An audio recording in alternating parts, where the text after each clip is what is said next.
Glória a Deus, glória a Jesus. Eu vos saúdo com a paz do Senhor Jesus.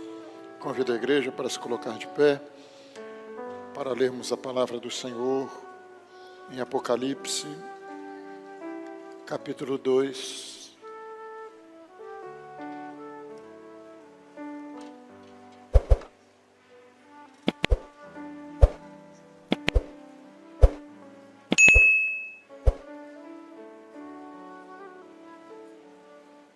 A partir do verso 1.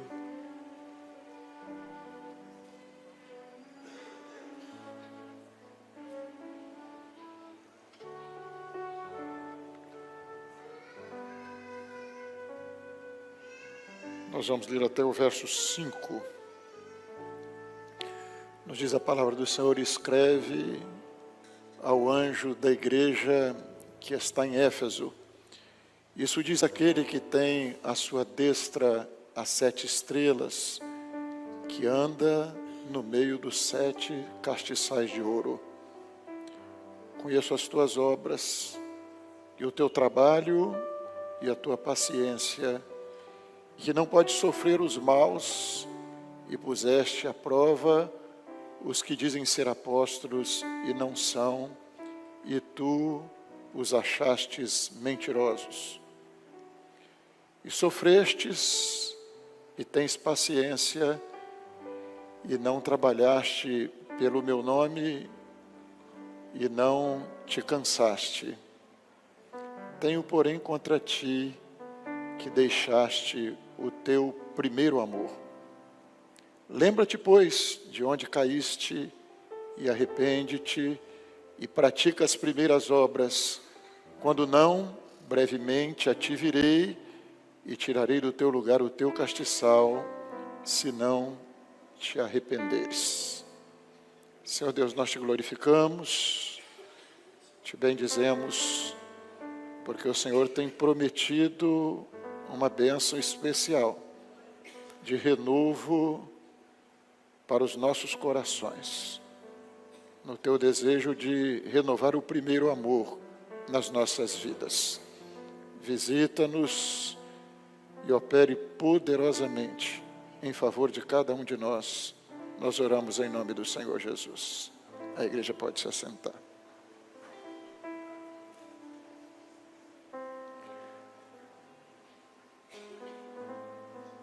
O Senhor está se dirigindo nessa primeira das 7 cartas de Apocalipse. Ele está se dirigindo à primeira igreja, a igreja dos apóstolos. E ele fala que ele conhecia o trabalho daquela igreja, a dedicação, como que eles lutaram pelo estabelecimento da doutrina. Ele disse: olha, eu sei as tuas obras, eu conheço as tuas obras. Mas o Senhor tinha, logo naquele início, naquela primeira igreja, o Senhor tinha algo contra ela. E o Senhor a repreende por uma coisa. E qual foi a repreensão? Qual foi o grande problema daquela primeira igreja? Hein? O que eles deixaram? O primeiro amor. É interessante que nós vemos que aquela igreja foi a igreja que se apaixonou por Jesus. É o início da igreja. E ela se apaixonou, e o Senhor sabia disso. O Senhor não disse a ela que ela não amou ao Senhor. O Senhor disse assim: deixaste o primeiro amor. Ela teve o primeiro amor. E ela amou o Senhor Jesus, e nós vemos isso muito evidente na vida dos apóstolos, na vida daquelas primeiras irmãs, aquelas primeiras servas de Deus. E como é que surgiu esse primeiro amor? Como é que surge o primeiro amor na vida do homem? Como é que alguém se apaixona por Jesus? Não foi algo que eles fizeram. Diz a palavra do Senhor que o Senhor nos amou primeiro. Não foi Pedro que escolheu Jesus, não foi João que escolheu Jesus, não foi Maria que escolheu, não foi Priscila, não foi Febe, irmãos, irmãs nossas daquela primeira igreja. E o Senhor fala daquilo que eles viveram, da experiência que eles viveram, do amor que eles tinham pelo Senhor Jesus. Deixaram tudo, perderam tudo. A igreja começa assim, fugindo de Jerusalém, na primeira perseguição, que não foi do Império Romano, foi por parte dos judeus, e deixando tudo para trás, eles saíram para dizer ao mundo: Jesus é maravilhoso. De onde veio isso? De uma experiência com o perdão. Você só se apaixona pelo Senhor quando você sabe o tamanho da sua dívida. Quando o homem entende o que é o pecado. Você vê, a primeira grande mensagem que Pedro pregou para a igreja primitiva, qual foi a primeira grande mensagem? O que ele anunciou? Ele anunciou: olha, vocês crucificaram a Jesus. Vocês crucificaram. Vocês rejeitaram o justo. Quando eles entenderam quem era Jesus, disse assim: e agora? Quer dizer, eles olharam para eles e viram o quê? O pecado. E agora? Nós crucificamos o justo. Deus mandou o filho dele e nós rejeitamos o filho dele. E agora? Que miséria! Que situação deplorável! O que será de nós diante da ira de Deus? Daqueles que rejeitaram o seu filho, o que será de nós? Pedro disse: olha, tem uma oportunidade para vocês. Arrependei-vos e crede no Senhor. Qual é a palavra do Senhor para esta primeira igreja que pouco tempo depois havia deixado o primeiro amor? Isso é muito interessante, que a igreja, ela tem uma experiência, aquele primeiro grupinho, que eram muito poucos. Quando Jesus sobe, a igreja que estava ali reunida era 120, milhares viram os sinais que ele fazia, mas os que creram e que estavam ali reunidos eram 120, esperando pela promessa dele. Mas Jesus depois começa a aparecer a eles, ressurreto. Quando eles viram Jesus ressurreto, disse: olha, é verdade, o amor dele, nem a morte pôde detê-lo. Ele ressuscitou, ele está vivo, ele está se revelando, ele está falando. Aquela igreja se apaixonou pelo Senhor, perdeu o medo e ela sai para anunciar: olha, Jesus está vivo, Jesus está vivo. Nós temos esperança, o nosso Redentor vive, o nosso Senhor está vivo. Então era uma igreja que logo no seu início Pedro prega uma mensagem, diz: olha, Jesus morreu, Jesus ressuscitou, Ele está vivo, vocês o crucificaram. E é até interessante que Pedro diz assim: vós o negastes, né? Ele aponta para eles dizendo: vocês negaram Jesus, mas ele também tinha negado. Mas ele já tinha feito um concerto com o Senhor e já sabia o que era o perdão. Irmãos, o perdão é algo que nós não merecemos. O perdão não é, nós não fomos perdoados porque somos bons, porque somos melhores. Não, o amor dele nos atraiu. O amor dele que estava ali naquela primeira mensagem dizendo: olha, vocês negaram Jesus, vocês negaram Jesus. Quem estava falando era alguém que já tinha experimentado o perdão e já estava ali apaixonado por Jesus e já tinha... eu não, vocês agora, eu não me incluo no meio desses não, porque eu sou bom, não, porque ele apagou a minha transgressão, dos meus pecados ele não se lembra mais. Esse é o amor de Deus. E a palavra do Senhor diz que muito ama aquele que foi muito perdoado. Muito ama quem verdadeiramente conheceu o perdão. Às vezes você conhece muita gente religiosa que se baseia naquela história, né? Eu sou bom pai, eu sou boa mãe, eu sou cumpridor dos meus deveres. Diz a palavra de Deus que as justiças do homem são como trapos de imundície. Ninguém é digno desse perdão. Ninguém merece esse perdão. Ninguém merece. Diz a palavra de Deus que não há um justo sequer. Não tem um justo. A Bíblia diz, não há ninguém que seja bom.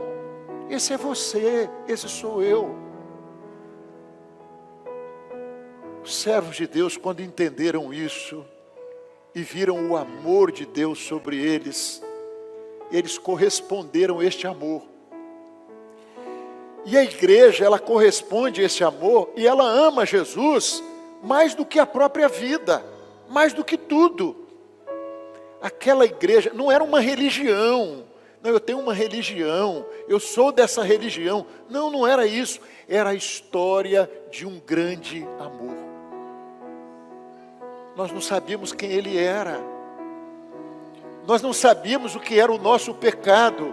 E salvação é isso, irmãos. E a palavra do Senhor diz, quem convence o homem do pecado, da justiça e do juízo? Não é alguém que convence, é o Espírito Santo que convence. E a salvação ainda hoje, ela é resultado dessa experiência com Deus. Se você não tem, você não conhece esse amor. Você não conhece. Você pode ser um bom religioso, mas você não conhece esse amor. Esse amor é quando você olha para você e você se sente indigno. Eu não mereço, eu não tenho direito, mas que amor é este? Que amor é esse? Que amor é esse que me transformou? E depois você vai olhar e dizer, que amor é esse que me sustenta?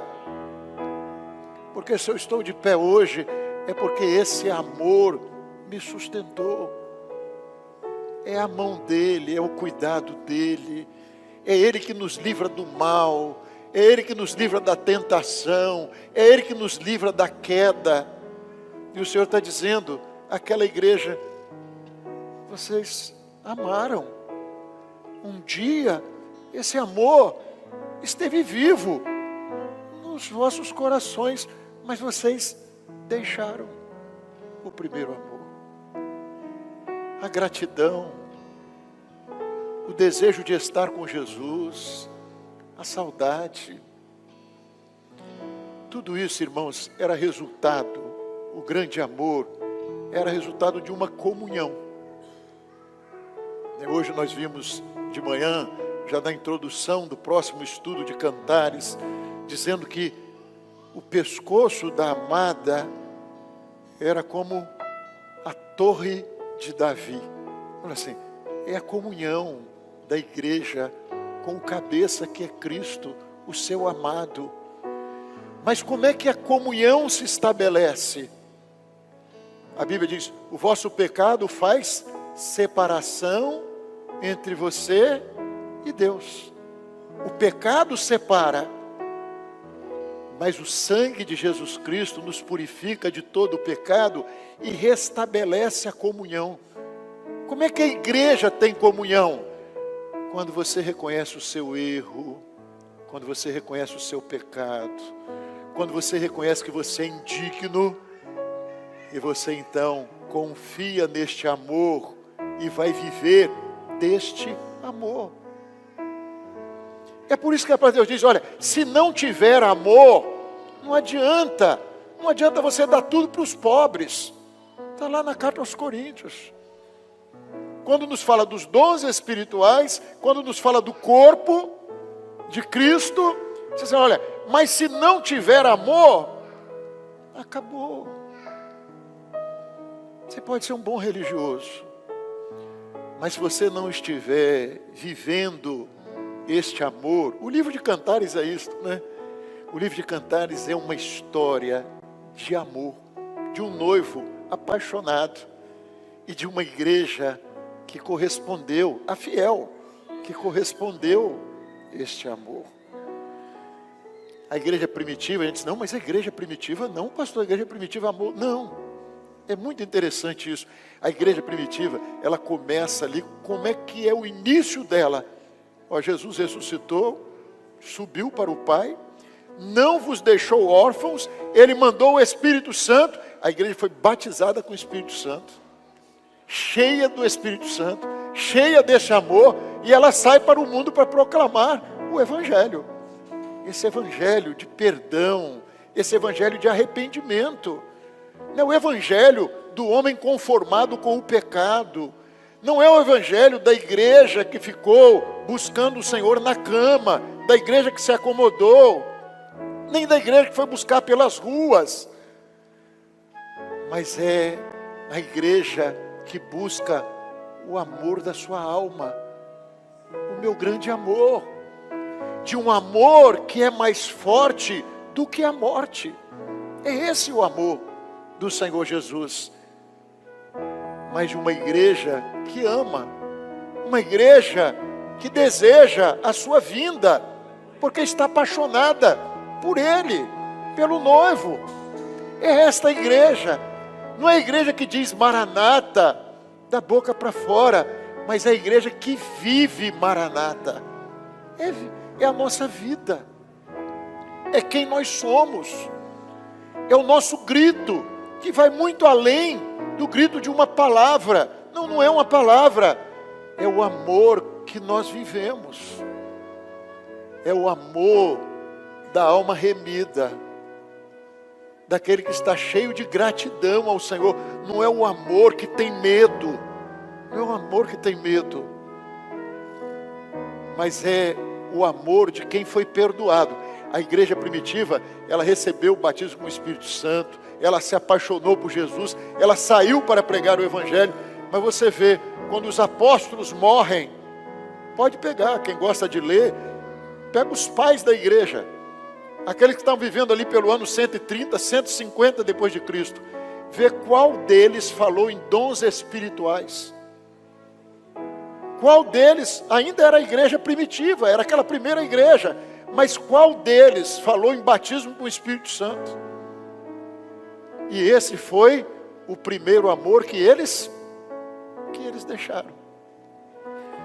Porque o primeiro amor é aquele que quer ouvir a voz do amado. O primeiro amor é aquele que preza pela comunhão. Eu quero comunhão com o Senhor. E nós precisamos disso, daquele primeiro amor que você viveu um dia. Quando você chega essa era a primeira igreja, e o Senhor já estava dizendo, olha, eu tenho contra ti, não é que vocês nunca amaram, mas eu tenho contra ti que vocês deixaram o primeiro amor. E quando ele chega lá na última igreja, está dizendo, olha, por ser desmorno, é a igreja de hoje. Eu estou a ponto de vomitar-te da minha boca. É o Evangelho de hoje, que também deixou o primeiro amor. Esse primeiro amor precisa de estar vivo nos nossos corações. A tendência natural do homem é essa. É se acostumar, né? Se acostumar com língua estranha, se acostumar com visões, se acostumar com a bênção, não valorizar o perdão, não valorizar a igreja de Cristo, a igreja viva, a vinda do Senhor Jesus. Esse é o perigo, quando tudo começa a ficar comum, deixou o primeiro amor, se acostumou.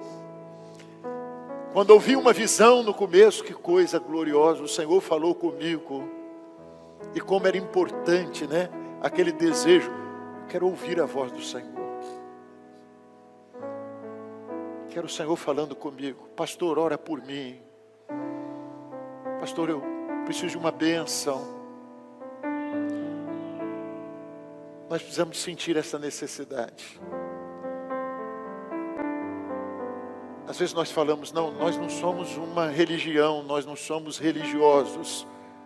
Mas será que não somos? E é muito interessante que quando esse amor surge no nosso coração, aí você começa a ser igreja. Você começa a entender aquilo que o pastor pregou aqui esses dias. Você começa a entender o que é culto. Você começa a entender que você não vem ao culto porque o Senhor está precisando de você vir ao culto. Você vem ao culto porque você está apaixonado por Jesus. Você vem ao culto porque você recebeu uma bênção. Você foi perdoado. E quando o corpo está reunido, você recebe bênção e você é bênção na vida da igreja. A igreja primitiva foi isso. Não foi uma igreja que recebeu o amor e ficou, que amor lindo. Não, ela recebeu o amor e foi viver aquilo que o Senhor disse para Pedro: Pedro, tu me amas. Era o perdão, o que Pedro estava recebendo ali era perdão. Depois de haver negado Jesus, de ter negado: você me ama, Pedro? Senhor, tu sabes de todas as coisas. Você me ama, Pedro? Senhor, tu sabes tudo. Tu sabes que eu te amo. Então, Pedro, isso não é de boca para fora. Apacenta as minhas ovelhas. Irmão, se o amor do Senhor, se esse perdão, se essa experiência está viva na sua vida, você não é um crente que vem para a igreja para dizer: Jesus, eu te amo. É muito mais do que isso. Você vem para ser uma bênção. E você vem para ser uma bênção, e não é porque você é extraordinário, não. É porque Jesus mudou a sua vida. É por isso. Você é uma bênção, não porque você nasceu uma bênção, mas você é uma bênção porque Jesus te perdoou um dia. Fez de você um participante do corpo dele, da igreja dele. É esse o amor. Se isso não for verdade, esse amor não existe. Esse amor é falso. Que amor é esse? É o amor que vai fazer você orar pelo irmão. Pastor, mas eu sou muito simples, eu conheço pouco. Mas eu estou aqui pelas madrugadas chorando pelo culto da noite. Eu estou aqui orando ao Senhor nas caladas da noite pela salvação de vidas, pelo meu irmão que está passando por uma luta. Eu sou igreja, eu estou vivendo esse amor. Ou nós estamos vivendo, ou é hipocrisia. Jesus, eu te amo mais que tudo, mais que a vida que há em mim. Não adianta, se não for verdade. E o Senhor estiver olhando dizendo: eu tenho contra ti que deixaste o primeiro amor. Irmãos, ninguém, às vezes as pessoas pensam: não, eu para ser útil, eu tenho de estar lá na frente, no lugar do pastor. Eu tenho de estar lá na frente, no lugar da irmã que dirige o trabalho. Entra no teu quarto, fecha a porta e ora. Ora pela igreja, ora pelo seu irmão.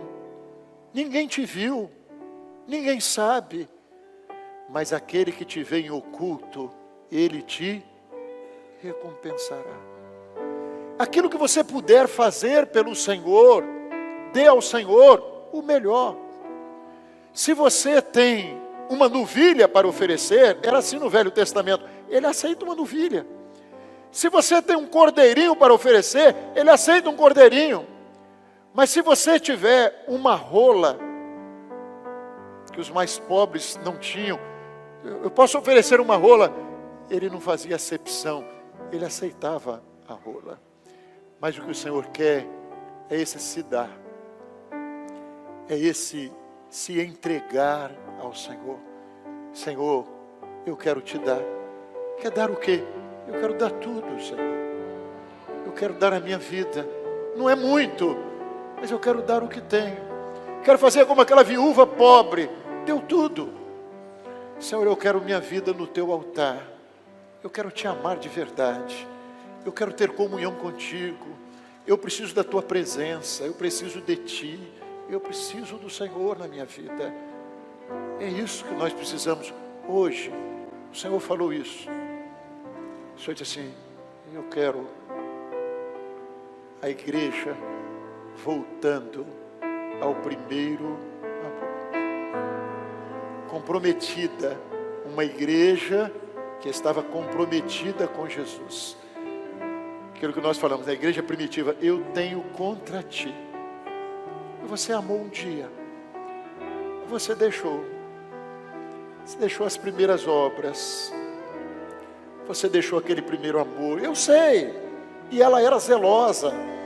Aquela igreja foi para as arenas morrer, mas eu disse: mas você deixou a comunhão comigo, você deixou de ter a alegria de ouvir a minha voz. Eu me tornei uma história para vocês, mas aquelas primeiras bênçãos, aquelas primeiras operações, os sinais, as operações de maravilhas, os dons espirituais, não existem mais. E essa bênção precisa estar viva no meu coração e no seu coração. A voz do Senhor, ela tem de continuar maravilhando as nossas vidas todos os dias e dizendo para Ele: Senhor, eu quero ouvir a Tua voz. Eu preciso de ouvir o amado de minha alma. A Tua voz me faz bem. E ouvir a voz do Senhor é ouvir deste amor. É essa voz que faz a fé ser renovada no nosso coração. Porque a fé vem pelo ouvir. Quando você ouve a voz do Senhor, o mar se acalma, o vento cessa, a paz enche o seu coração. Você pode estar na maior tempestade, mas a voz do Senhor nos enche de segurança. Foi isso que aquela igreja tinha. Ela ouviu a voz do Senhor e ela perdeu o medo, e ela saiu, e ela anunciou, e ela proclamou esse grande amor. E na mensagem dela tinha duas coisas: Jesus morreu, Jesus ressuscitou e Jesus voltará. A igreja que tem esse amor, ela anuncia para o homem essa verdade. Ela não pode se calar acerca daquilo que ela tem visto e daquilo que ela tem ouvido. Então ela proclama o amor que ela vive. Que o Senhor possa renovar, como Ele falou que deseja fazer, que Ele possa renovar este amor no nosso coração nesta noite. Quero voltar ao início de tudo, encontrar-me